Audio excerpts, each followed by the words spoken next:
Nileshwaram human rights mission കാസർഗോഡും ജയ് ജനസേവ foundation ജില്ലാ കമ്മിറ്റിയുടെയും ആഭിമുഖ്യത്തിൽ Nileshwaram Perol government taluk ആശുപത്രിക്ക് മുൻപിൽ സൗജന്യ പൊതിച്ചോർ വിതരണം നടത്തി.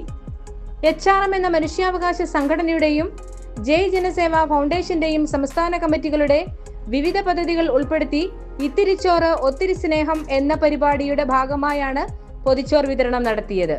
പ്രസ്തുത പരിപാടിയിൽ നീലേശ്വരം മേഖലാ കമ്മിറ്റി സെക്രട്ടറി D. ലളിത സ്വാഗതം പറയുകയും കമ്മിറ്റി പ്രസിഡന്റ് C. വനജ അധ്യക്ഷത വഹിക്കുകയും ചെയ്ത പരിപാടിയിൽ HRM സംസ്ഥാന general secretary Shri IR Aneesh Kasaragod ഉദ്ഘാടനം ചെയ്യുകയും ചെയ്തു.